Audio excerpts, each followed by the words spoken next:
Hello every lecture. आज हम लोग देख रहे होंगे 3 मंथ्स लेफ्ट विद गेट और आपको किस तरीके से प्रिपरेशन करनी चाहिए if you are preparing for GATE 2025 examination. तो if I broadly talk you about main जो आपको तैयारी करनी चाहिए वो आपके मैथ्स और दो एस्पेक्ट्स में आपको तैयारी करनी है। एप्टी और मैथ्स की बात अगर हम कर रहे होंगे तो ये तो आपका जनरल हो गया। मैथ्स में if you talk about textile segment तो उसमें बहुत कम टॉपिक्स हैं। पीपल जनरली सोचते हैं कि जो अदर ब्रांचेस में मैथ्स का सिलेबस होता है उतना ही है, बट यहाँ पे जो गेट में मैथ्स आती है वो डिफरेंशियल इक्वेशन डिफरेंशियल इक्वेशन अगर आप कर लोगे, मैट्रिक्स के क्वेश्चंस आप कर ले रहे हो, अगर डिटर्मिनेंट आप थोड़ा सा पढ़ ले रहे हो, आइगन वैल्यूज हर बार आता है, आइगन वैल्यूज और फिर आप बात करो नीचे प्रोबेबिलिटी डिस्ट्रीब्यूशन और सिम्पसन रूल्स जो आपके आ रहे होते हैं, ये चीज़ सबसे ज़्यादा ज़रूरी होती है। ये जो है आप थोड़ा सा टेलर सीरीज, पावर सीरीज भी आने लग गया है अब सीक्वेंस सीरीज में, कैलकुलस के पॉइंट ऑफ व्यू से। डिफरेंशिएबिलिटी आसान आती है पेपर में। पार्शियल डिफरेंशिएशन की हम बात करें, बहुत सारा सिलेबस नहीं है as far as these things are concern. Numerical analysis is also very important for this aspect.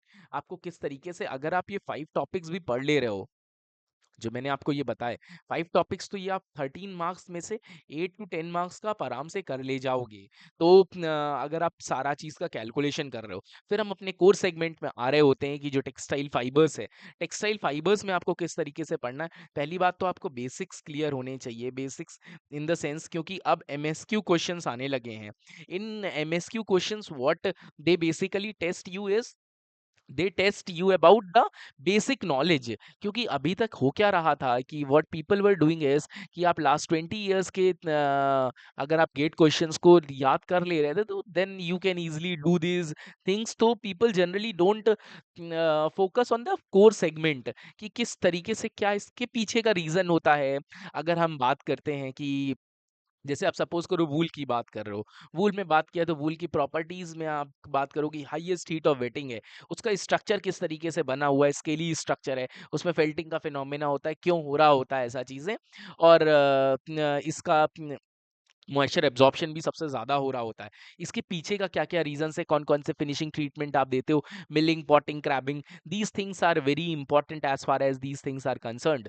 So next if we talk about the polymerization process, तो पॉलीमराइजेशन प्रोसेस भी आपके लिए जरूरी हो जाता है।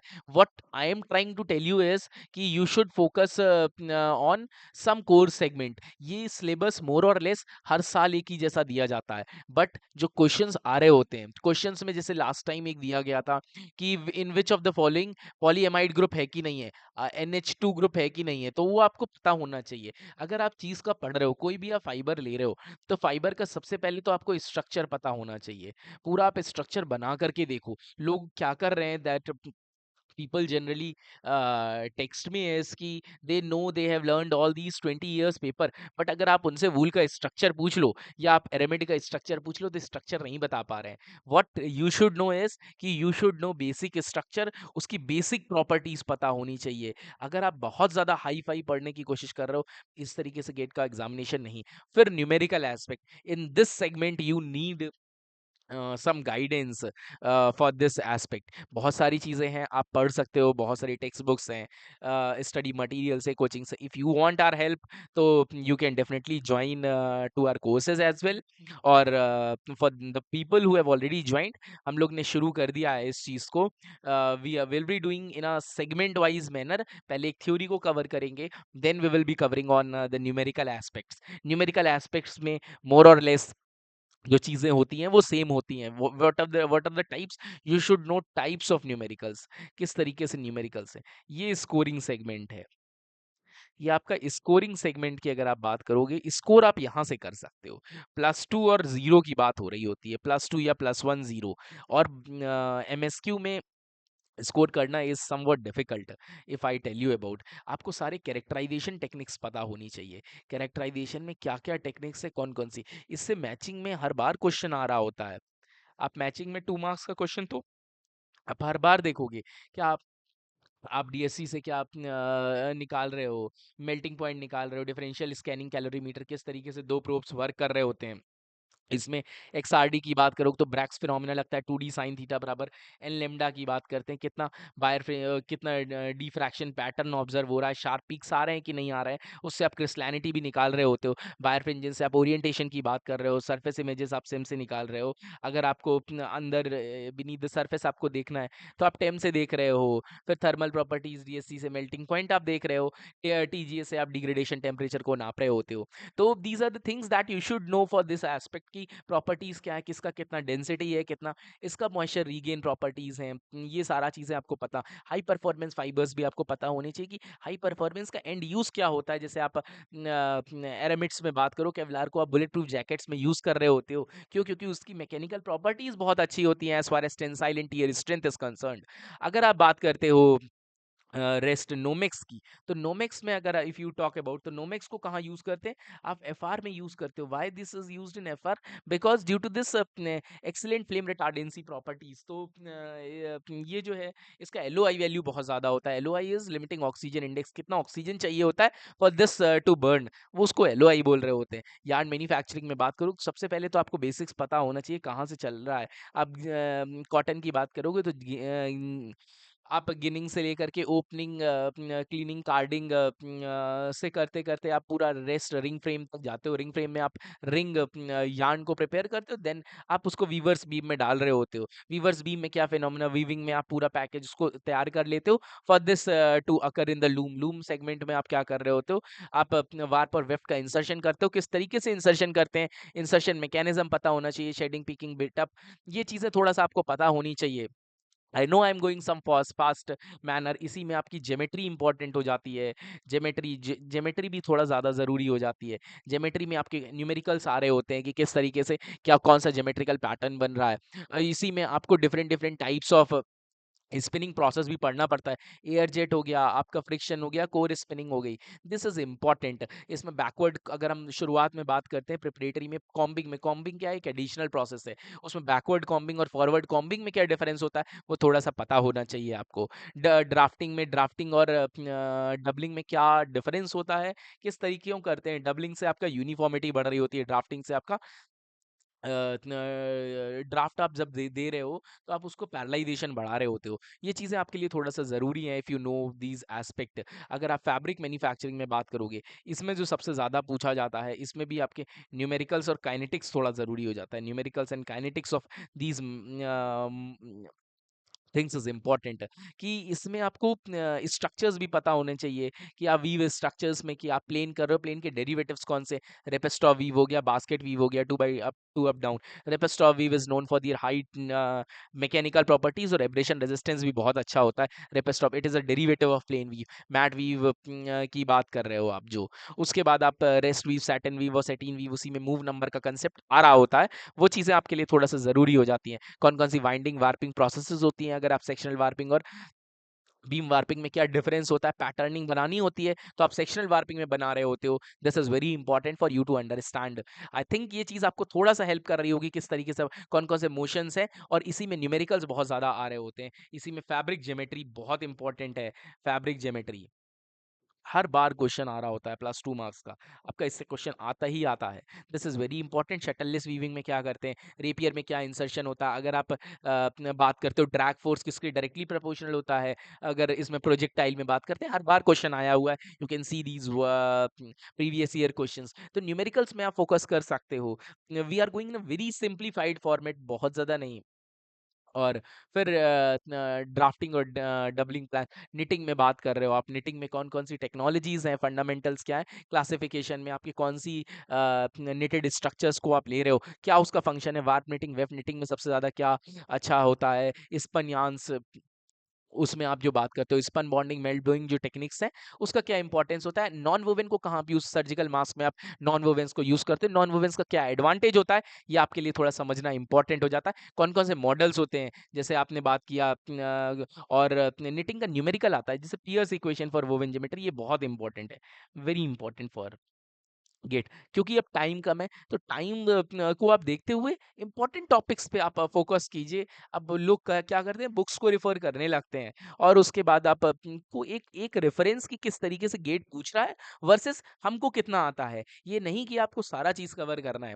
आप क्या है, अगर आप 50% भी कवर कर लोगे, ज्यादातर लोगों के साथ होता क्या प्रॉब्लम है कि they try to cover everything. अगर आपको कोई भी प्रॉब्लम आ रहा है, एक चीज को, कंसेप्ट को करो। अगर आप बिल्कुल भी नहीं समझ पा रहे हो, आप इनके में से टॉपिक समझो। अगर आप फैब्रिक ज्योमेट्री वीक है तो आप उसको इग्नोर कर सकते हो, रेस्ट आप चीज को कर सकते हो। सब चीज थोड़ा थोड़ा करने से अच्छा है you should focus, have expertise on any one topic, any one things. आप एक चीज को छोड़ भी सकते हो। तो this is my experience and things you can follow, और you can follow your own strategy. सबकी अपनी अपनी स्ट्रैटेजीज होती हैं, सब लोग अपनी तरीके से करते हैं। आई विश कि सब लोग करें, सब लोग अपने अच्छे से करें।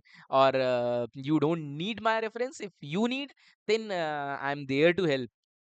टेस्टिंग में बात करते हो, टेस्टिंग में कौन से, एचवीआई की बात करते हैं, हाई वॉल्यूम इंडेक्स, ये क्या होता है, यूनिफॉर्मिटी रेशियो क्या होता है, कॉटन के लिए यूनिफॉर्मिटी रेशियो कितना होता है, 0.4 से 0.5 की बात करते हैं। इस तरीके से आपको करना है। कौन कौन सी प्रॉपर्टीज है, कैसे मेजर करते हो, जैसे आपका ड्रेप हो गया, ड्रेप मीटर से आप मेजर करते हो, जितना ज्यादा ड्रेप है तो उसका मतलब कितना, उतना ज्यादा हैंग कर रहा है वो। एयर परमेबिलिटी कैसे निकालते हैं, वेटिंग वेकिंग क्या होता है, कॉन्टैक्ट एंगल की बात करते हो, अगर लेस देन 90 है तो hydrophilic, greater than 90 hydrophobic correct बता रहा होता है। ये चीजें थोड़ा सा इंपॉर्टेंट है। उसके बाद आप हेयरीनेस कैसे निकालते हो, आप टेंसाइल स्ट्रेंथ आप कैसे निकालते हो, टियर स्ट्रेंथ कैसे मेजर कर रहे होते हैं। मैच्योरिटी का क्वेश्चन बहुत आता है, मैच्योरिटी कैसे, n-d/200 प्लस 0.7 आप करके निकालते हो फॉर 100 फाइबर्स करके। ये एक फॉर्मूला है, आपने देखा कॉटन की मैच्योरिटी रेशियो किस तरीके से निकालते हैं। अगर 1.2 आ रहा है तो हाईएस्ट मैच्योरिटी रेशियो एवरेज 0.6 आ रहा होता है। दिस इज इंपॉर्टेंट जो आपको समझना है। थर्मल कैरेक्टरिस्टिक, थर्मल रेजिस्टेंस क्या होता है, पिलिंग की बात करते हैं, पिलिंग का फिनोमिना आपको किस में मिलता है, पिलिंग आपको किस तरीके से मेजर करते हैं, 1 to 5 तक का उसका इंडेक्स होता है उसमें, जो अगर आप कैलकुलेट करते हो। Next if we talk about the chemical processing segment, तो उसमें आपको सबसे पहले तो एक प्रोसेस पता होना चाहिए राइट फ्रॉम स्टार्टिंग। कॉटन की बात करोगे तो आप उसको सिंजिंग से प्रोटीन फाइबर्स बर्न करके डीसाइजिंग, स्काउरिंग, ब्लीचिंग, फिर मर्सराइजेशन करते हो। मर्सराइजेशन सिर्फ आप कॉटन में कर रहे होते हो, this is very important. OBA का क्या यूज होता है, वो चीज कौन कौन सी डाइज होती हैं, आप नेचुरल डाइज की बात करते हो, नेचुरल डाइज। उसके बाद आप जो आप सिंथेटिक डाइज में बात करते हो, सोल्यूबल डाइज होती हैं, इनसोल्यूबल डाइज किस में कौन सी डाई करी जाती है, पॉलिस्टर में डिस्पर्स डाई कर रहे हो, नायलॉन में आप एसिड डाई कर रहे हो, एसिड डाई का क्या कैरेक्टरिस्टिक्स होती हैं वो थोड़ा सा समझना इंपॉर्टेंट हो जाएगा। नायलॉन में जैसे आपका ग्रुप कौन सा प्रेजेंट है, एक्राइलिक में एक्राइलोनाइट्राइल CN ग्रुप प्रेजेंट होता है, ये भी लास्ट ईयर गेट में क्वेश्चन आया हुआ था। किस तरीके से ब्लेंड की डाइंग करते हैं, जैसे ब्लेंड है पॉलिस्टर कॉटन है, तो पॉलिस्टर में आप पहले ट्रांसफर, प्रिंटिंग तो ट्रांसफर प्रिंटिंग होती है। अगर आप डाइंग की बात करोगे तो डिस्पर्स डाई यूज कर रहे होते हैं, कॉटन में आप दूसरी तरीके की कोई भी डाइज यूज कर सकते हो। उसके बाद कौन कौन सी मशीन है, कंटिन्यूअस मशीन्स होती हैं, एक डिसकंटिन्यूअस, जैसे जेट की बात करते हैं तो क्लोज्ड में होता है, जिसमें दोनों लिकर और आपका फैब्रिक मूव कर रहा होता है। एमएल रेशियो कितना ले रहे होते हैं वो भी इंपॉर्टेंट है। K/M इक्वेशन को, बेल-कामंग इक्वेशन, जिसमें आप रिफ्लेक्टेंस से कैलकुलेशन करते हो, K/S is equal to 1 minus R का होल स्क्वायर अपॉन 2r, कितना रिफ्लेक्टेंस वैल्यू है उस हिसाब से K/S डेप्थ बताता है। अगर K/S वैल्यू ज्यादा है तो उतना ज्यादा डेप्थ होगा ऑन द फैब्रिक। तो उसी में बात करते हैं एलएबी वैल्यूज की, लाइटनेस, ब्लूनेस, रेडनेस की भी कैलकुलेशन किया जाता है। लाइट फास्टनेस, इसका मेथड क्या होता है, किस तरीके से आप निकाल रहे हो, तो आईएस स्टैंडर्ड पता होना चाहिए। लाइट फास्टनेस के लिए रेटिंग 1 to 8 करते हो आप, वॉशिंग फास्टनेस में आप 1 to 5 तक की रेटिंग देते हो, वेयर 5 इज द हाईएस्ट। ये चीजें थोड़ा सा पता होना चाहिए। क्या इंटरेक्शंस होता है, बियर लैम्बर्ट्स लॉ क्या होता है, एप्सिलॉन CL की बात कर रहे हैं हम, कंसंट्रेशन के डायरेक्टली प्रोपोर्शनल होता है। लैंगम्यूर आइसोथर्म्स भी इंपॉर्टेंट हो जाते हैं, आइसोथर्म्स भी पेपर में बहुत आते हैं, थर्मोडायनेमिक्स में बात करते हो। Isotherms, isotherms is also important. Isotherms में आप बात करोगे तो फ्रेंडली आइसोथर्म हो गया, आपका लैंगम्यूर आइसोथर्म हो गया, नस्ट आइसोथर्म हो गया। नस्ट आइसोथर्म आप पॉलिस्टर के लिए यूज कर रहे होते हो, तो this is very important. Polyester के लिए ओनली फॉर पॉलिस्टर यूज करते हैं। और उसके बाद आप लैंगम्यूर आप वूल के लिए, और फ्रेंडली आप अदर फैब्रिक्स आप वूल वूल के लिए यूज कर रहे हो, तो दिस इज इंपॉर्टेंट। और थर्मोडायनेमिक्स में बात करते हैं तो इसमें क्या है, आप जो गिब्स फ्री एनर्जी इक्वेशन की भी कैलकुलेशन करते हो। गिब्स फ्री एनर्जी इक्वेशन में delta G is equal to delta H minus T delta S की बात करते हैं।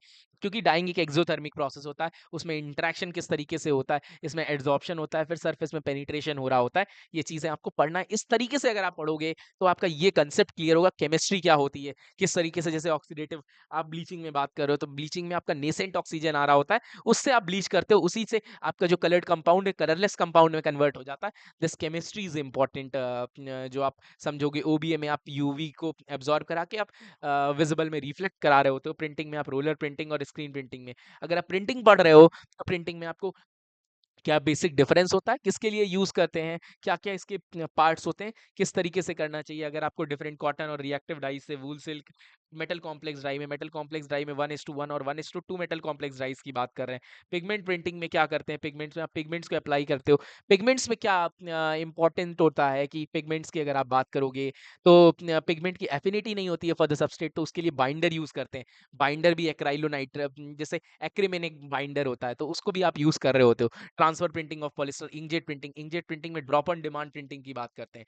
ड्रॉप ऑन डिमांड में क्या होता है, ड्रॉप ऑन डिमांड में आपकी ड्रॉप वाइज मैनर, इसमें एक कंटिन्यूअस होता है जो मशीन ऑपरेटेड होता है, जब आपको चाहिए तो ड्रॉप विल फॉर्म। और इसी तरह डिजिटल प्रिंटिंग भी आ गई है, वो भी बहुत ज़्यादा ज़रूरी है। आप डिफरेंट फिनिशिंग में बात करोगे, फिनिशिंग में आप कॉटन की फिनिशिंग कर रहे हो, फिनिशिंग में बहुत सारी मैकेनिकल फिनिशिंग और केमिकल फिनिशिंग की बात करते हैं। वाटर रिपेलेंट फिनिश होती है, फ्लेम रिटार्डेंट फिनिश होती है। एफआर फिनिश में एक पीएचपीसी बहुत ज़्यादा इंपॉर्टेंट फिनिश थी, बहुत पहले से यूज़ हो रहा है। वाटर में आप सिलिकॉन कंपाउंड्स और फ्लोरोकार्बन्स का आप यूज़ करते हो। ऑयल रिपेलेंट में भी फ्लोरोकार्बन्स का यूज़ किया जाता है। बायो पॉलिशिंग में कौन सा आप एंजाइम ले रहे होते हो, मिलिंग डीकेटाइजिंग किस में करते हो, आप वूल में करते हो, ये चीज़ वूल में करते हैं। तो सबका एक तो बेसिक्स आपको पता हो, वूल का क्यों करते हैं, स्केली स्ट्रक्चर होता है, कॉटन का किडनी शेप स्ट्रक्चर हो रहा होता है। कौन-कौन सी टेक्निक्स हैं, आप रोबर्टो टेक्निक्स का भी यूज़ करते हो। हीट सेटिंग क्यों करते हैं? हीट सेटिंग इसलिए करते हैं आपका श्रिंकेज कंट्रोल हो जाए। इसी में आपके न्यूमेरिकल्स आते हैं, कितना शेड परसेंटेज है, कितना एग्जॉशन एक्सप्रेशन परसेंटेज दिया है, डीएमडीएचयू की बात कर रहे हैं, तो किस तरीके से आप यूज़ कर रहे हो। तो इसके न्यूमेरिकल्स भी आ रहे होते हैं पेपर में। तो it is covered in 2 aspects, first is numerical aspect और उसके बाद आप थ्योरी एस्पेक्ट। न्यूमेरिकल एस्पेक्ट्स को आप गेट के जो प्रीवियस ईयर्स हैं उससे आपको हेल्प मिल जाएगी, किस तरीके से गेट क्वेश्चंस पूछता है। थ्योरी में उन्होंने चेंज करना शुरू कर दिया है इन लेटेस्ट गेट एग्जामिनेशंस। तो थ्योरी के लिए आपको कंसेप्ट थोड़ा ज़रूरी है, क्योंकि एमएसक्यू टाइप आने लगे हैं जिसमें न्यूमेरिकल जिसमें आपके नेगेटिव मार्किंग होती नहीं है, बट वो थ्योरेटिकल होते हैं। न्यूमेरिकल्स में ज़्यादा चेंज हो नहीं सकता है, क्योंकि वो एक ट्रेडिशनल चला आ रहा है, उसी तरीके से आएँगे। तो उसके लिए I am there to help. Theory में कांसेप्ट्स इज़ इम्पोर्टेंट, क्योंकि टेक्सटाइल इतना एक डिफिकल्ट ब्रांच नहीं है, but you need a certain guidance. If you want this, you can register from the link below, और we will meet in the classes and full lectures, जो कि हम topic wise कर रहे हैं for the upcoming GATE examination. If you have already joined, do wait, and you will get everything right from us. If you want any personal advice, you want any personal guidance from me, you can reach out to me on the given WhatsApp number or email. Preferably email would be the best medium if you want any type of help, so or guidance. So I would recommend in the last कि अगर मैं आपको कुछ in short term summarise, if I want to summarise, तो आपको क्या करना है, आपको सबसे पहले तो GATE papers will surely help. जो कह रहे हैं कि अब भाई गेट पेपर से नहीं होता, गेट पेपर से आपको हेल्प तो मिलेगी ही मिलेगी। प्लस आपको बेसिक अंडरस्टैंडिंग, बेसिक मतलब जो बहुत ग्राउंड लेवल की होती है, नथिंग हाई फाई, जो बहुत बेसिक सी चीजें हैं वो आपको पता होनी चाहिए। GATE test your basic knowledge. When I was in IIT, तो वहां पे भी वही चीज प्रोफेसर्स बता रहे होते थे कि दे टेस्ट योर बेसिक नॉलेज, और इसीलिए उन्होंने पैटर्न चेंज किया है कि क्यों होता है कि learning will not lead to you on the last aspect. अगर आपका इंटरेस्ट है फॉर दिस हायर थिंग्स, तब आप इसको कर सकते हो, और it is not so much difficult, आप लास्ट 3 मंथ्स में कर सकते हो। ये एक ट्रेडिशनल ब्रांचेस की तरह नहीं है कि जो आप 2-2 साल इसको पढ़ोगे। अगर आप अच्छे से पढ़ रहे हो तो आप आसानी से कर सकते हो। ये this is one of the easiest branches in engineering examinations, but क्योंकि इसका scope limited है, and you know for this upcoming scientist vacancies, this gate is required। और आप जितने भी examinations होते हैं public sector and units में, they take this GATE score. So in the last I would recommend कि please आप पढ़ते रहिए, and if you need any guidance तो आप पूछिए। और एट द लास्ट सब कुछ आप अपने से भी कर सकते हो, just you need your consistency जो कि ज़्यादा इम्पोर्टेंट है। और पढ़ते रहिए। I wish you all the best. Thank you so much.